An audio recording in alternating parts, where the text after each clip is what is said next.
In the last class, we have learned about the properties of vectors addition.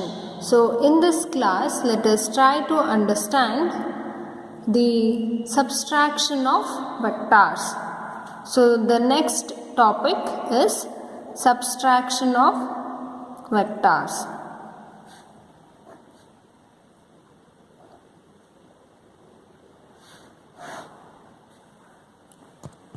So, in addition of vectors, you saw three laws for adding the given vectors, and then you saw the properties of vectors addition. But the subtraction of vectors is a simple topic wherein you will have two vectors and you have to subtract them from each other. So, you don't have any laws in this.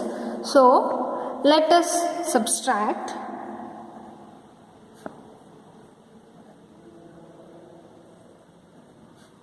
a vector b from vector a. So, to do this, what will do? So, a vector minus vector b. So, this is what the subtraction of vectors. So, you can also write this as vector a plus minus of vectors b. So, subtraction of vector is a simple. So, you have vector a. So, plus of minus b will give the subtraction. So, thus,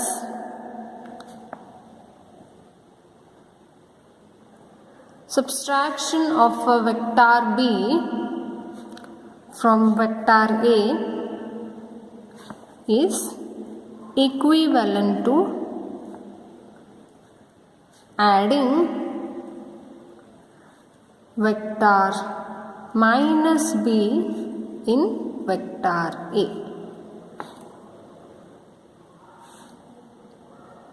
What he is telling, the subtraction of vector b from vector a is just equivalent to adding vector a with minus b vector. So, let's suppose you have vector a, so which is denoted by OP. Now, you have vector b, so q, pq is vector b. So, the negative b will be opposite to the direction of the vector b. So, if I extend this line, this will give the minus b vector. So, let this be R point. So, to get the resultant of vector a and minus vector b, you have to draw the vector, resultant vector. So, this gives you a minus b. So, how did we do this? So, first consider two vectors a and b represented by both in magnitude and direction by OP vector and PQ vector. So, now draw PQ. Draw first PR. So, PR can be drawn as equal and opposite to B. So, draw PR. Then, using triangle law of vectors addition,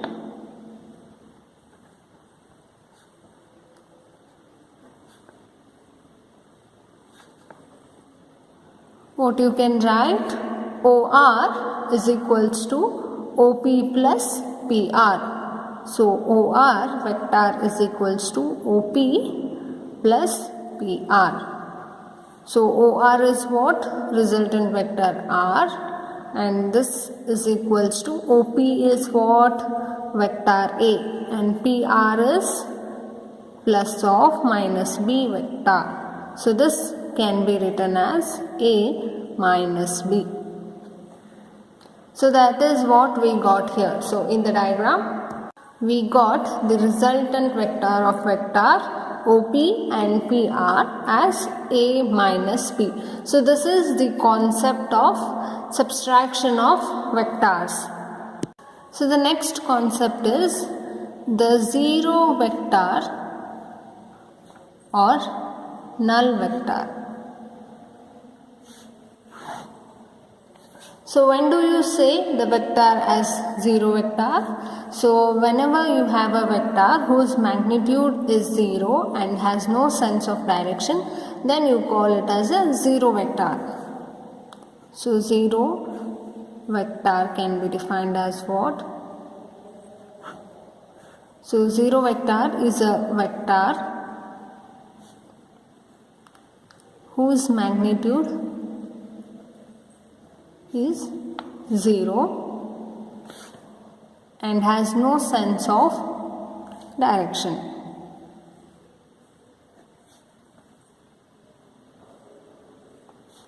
So it's called zero vector or null vector. So this is represented by 0 bar.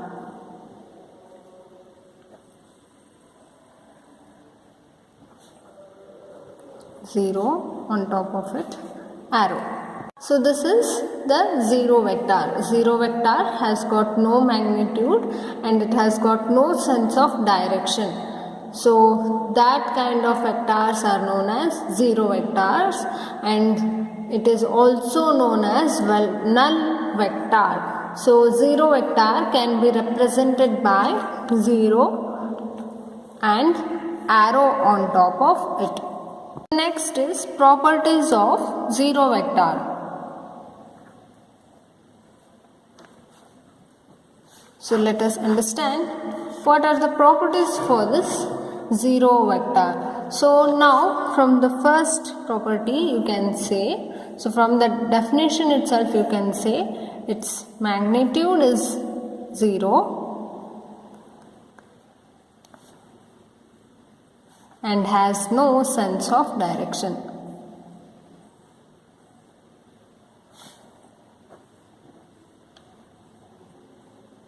So this is the first property of zero vector. So the second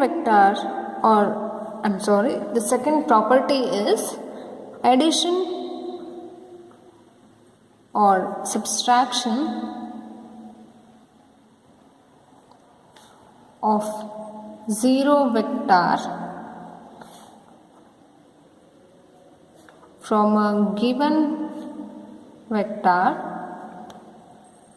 does not affect the given vector.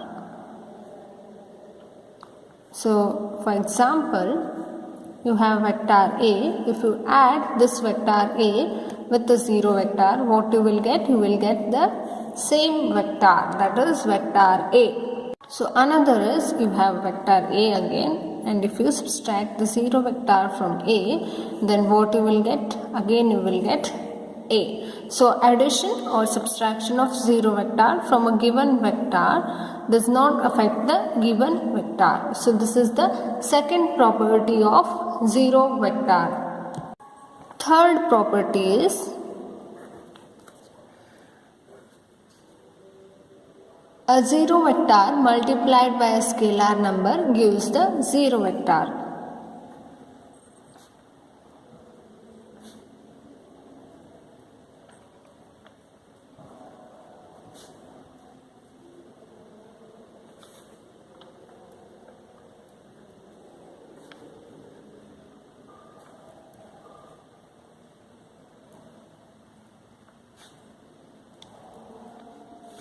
So for example, so this n or the scalar number is multiplied with zero vector, then what you will get? You will get the zero vector again. So what we have done?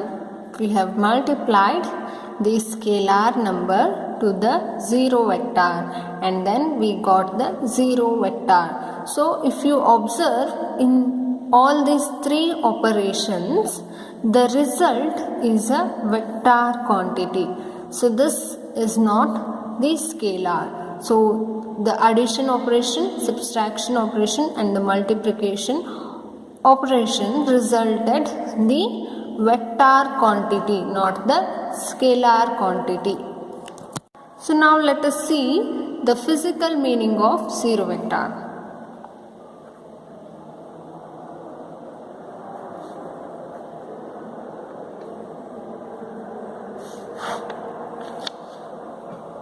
So what is the physical meaning? So the zero vector represents the position of the origin. First is it represents the position vector of the origin. So zero vector represents the position vector of the origin. So at origin you have the zero vector. And the second point is, so it also represents the displacement vector of a particle during the time interval in which it remains stationary.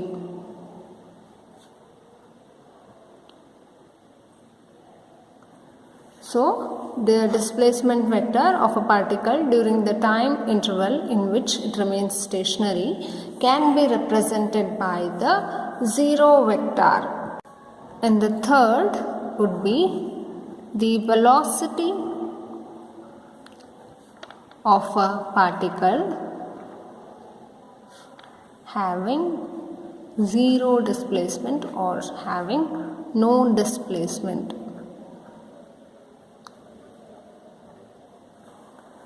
So the third is the velocity of a particle having no displacement. So for this also the zero vector is used.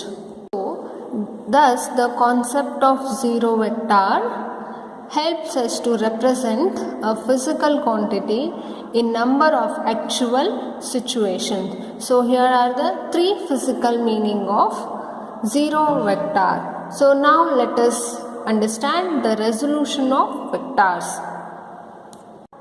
So resolution and components of vectors in a plane. So if you have the vector, then you can resolve that vector into its two components. So now let us understand what is the resolution of a given vector means.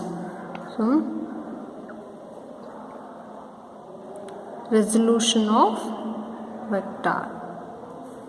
So this is just a process of splitting a vector into its two or more components.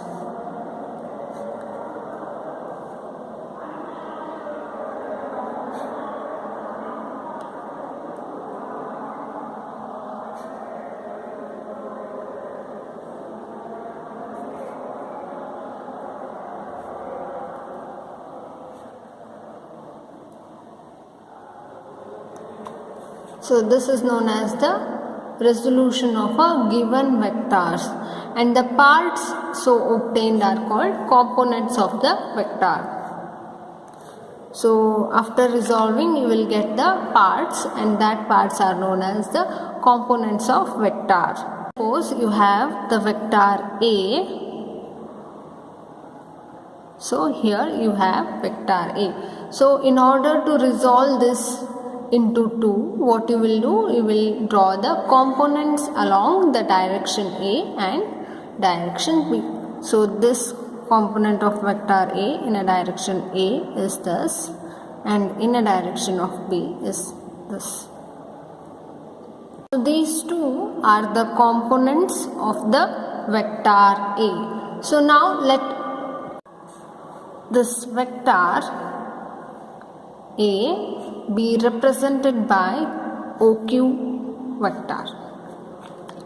So now draw a vector OP which is parallel to A. So you have to draw the vector OP that should be parallel to this vector.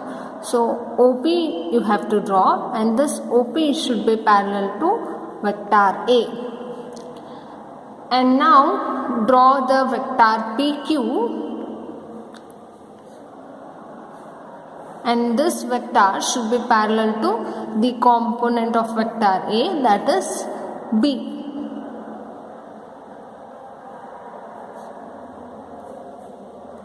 So let us give this as NA and this as MB. So this N and M here are scalars. So you are multiplying scalar to the vector or the components of A. So from the triangle law of vectors addition,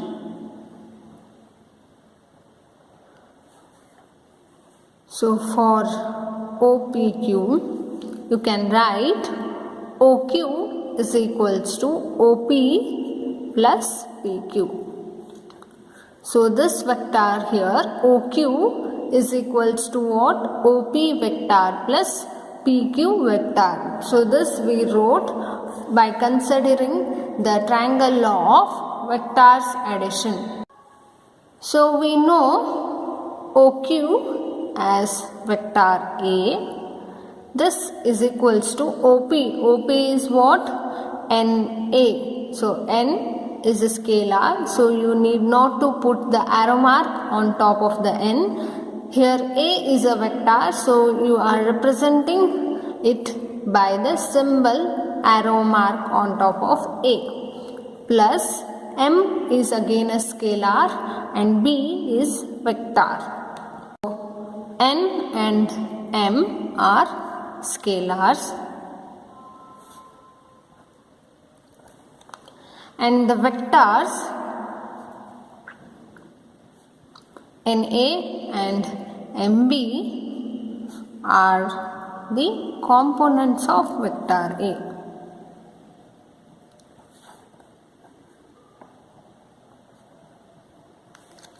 So here you have got the vector A, and NA and MB forms the components of vector A.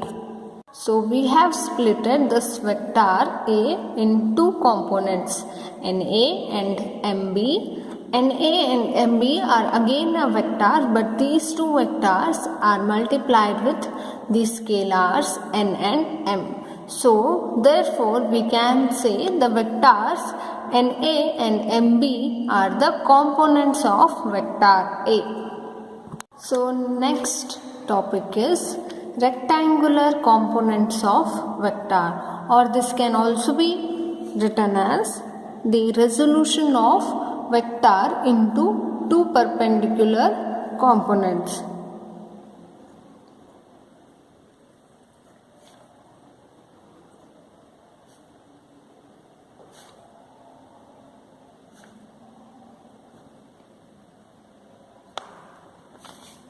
So the topic here is rectangular components of vector, and this can also be said as resolution of vector into two perpendicular. So the symbol here is for perpendicular components. So the definition for this could be: when a vector is resolved into its components and the components are at right angles to each other, then such components are called rectangular components of vector. So let us see. So consider a vector A. So you have a vector. So this is represented by OP. So you have a vector OP in a xy plane. This vector is kept in a xy plane. So consider vector A in xy plane. So now this vector A is making an finite angle with the x-axis. So this angle is represented by theta. So theta is the angle between the x-axis and the vector A. So next step what you have to do is you have to draw two perpendiculars Pn and Pm on x-axis and y-axis. So on x-axis you have what? You have Pn. So draw the perpendicular on x-axis and the y-axis. So on x-axis you have Pn and on y-axis you have Pm. So these two are the perpendiculars that are drawn on the x-axis and on the y-axis. So now if you consider this triangle OPN, then so this is again a vector here. So then according to triangle law of vector addition, so you can write OP is equals to ON plus NP. So but NP here is equals to OM. So I can also write ON plus OM.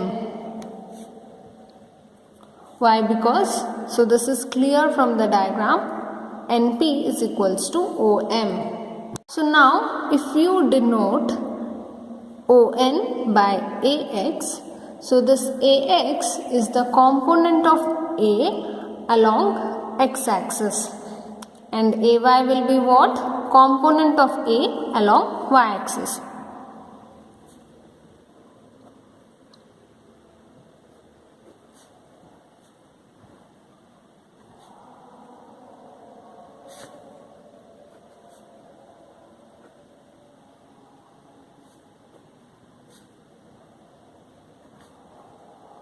So you have two components for the vector A, that is AX and AY. AX is in x-axis and AY is in y-axis. Then you can easily write vector A is equals to what? AX plus AY. So this again here is a vector. So therefore AX and AY are the rectangular components of A. Why? Because they are right angles to each other. AX and AY are the two rectangular components of A. So you got two rectangular components. But in the last section I have discussed the unit vectors along the x-axis, y-axis and the z-axis. So unit vector along the x-axis will be what? It is I cap, and unit vector along the z-axis is what? J cap. So from that knowledge we can write AX is equals to AX I cap. I cap is what? Unit vector along the x-axis, and then AY can be written as AY j cap. So j cap is the unit vector along the y-axis. So only AX is what? It is just the magnitude of the component of A along the x-axis, and if you represent the arrow mark on the AX, and that gives the magnitude as well as the direction of AX. So with this knowledge I can write A as AX I cap plus AY j cap. So AX and AY here are what? The magnitudes of AX vector and AY vector. So now let us determine what is ax and ay. So determination of ax and ay. Ax and ay are what? These are the magnitudes of vector ax and ay. So from the figure, so here is the angle. So this angle is represented by theta. So in this triangle, if you consider the cos theta, so for the triangle OPN, if you consider cos theta will be what? Cos theta will be adjacent divided by hypotenuse. So ON divided by OP is cos theta. So from diagram I can write cos theta is equals to ON divided by OP. But you know ON is AX and OP is A. So this overall distance will be AX and this overall distance will be AY. So I can write ON as AX by A. So from this I can write AX as A cos theta. So you got equation 1. So now for the another triangle, for the same triangle, if you consider the sin theta will be what? Pn divided by OP, that is AY divided by A. Sin theta is equals to NP divided by OP, that is AY by A. So from this I can write AY is equals to A sin theta. So let this be equation number 2. So from equation 2 and 1, if you square and add equation 2 and 1, then what you will get? So if you square this, ax square will be what? A square cos square theta. And this is ay square is equals to a square sin square theta. So by squaring and adding equation 1 and 2. So what you will get? If you square the first equation, ax square is equals to a square cos theta, ay square is equals to a square sin theta. So from that, ax square plus ay square will be what? A square cos square theta. So in last I have missed square here. So it is a square cos square theta and a square sin square theta plus a square sin square theta. So if you take a square common, what remains is cos square theta plus sin square theta. So if you rewrite this equation, this will be sin square theta plus cos square theta. So from the trigonometric formulas, we know sin square theta plus cos square theta is equals to 1. So if you substitute this here, what you will get? You will get a square. That is, a square is equals to ax square plus ay square. So if you want only a, then what you will get? Ax square plus ay square. So here this is the magnitude of a in terms of magnitudes of its components.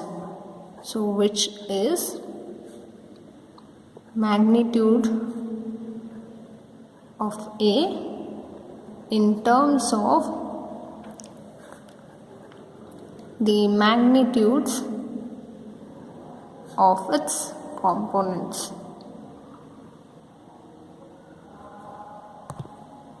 You got the magnitude of vector A in terms of components of vectors A. So ax is the component of A along the x-axis and ay is the component of A along the y-axis. Now let us try to find the angle theta. So to find the angle theta, again we have to come for the diagram. From the diagram, theta or tan theta will be what? AY by AX. Tan theta is equals to AY by AX. So therefore, theta can be written as tan inverse of AY by AX. So you got two equations. This gives the angle theta between the x-axis and the vector. So this you can also get from the equation 1 and 2. So from equation 1 and 2. So if you divide equation 1 with 2, what you will get? So AX is equals to A. So divide equation 2 by equation 1. So AY is equals to A sin theta, which is divided by A cos theta. So AA will get cancelled. What remains is AY by AX is equals to sin theta by cos theta. So sin theta by cos theta will give you tan theta. So tan theta is equals to AY by AX. So from this, if you want to write theta, then tan inverse AY by AX. So this is similar to the equation that you have got here. So you can either use the diagram, or you can directly write this, or you can write from equation 1 and 2. So this is for the rectangular components of a vector.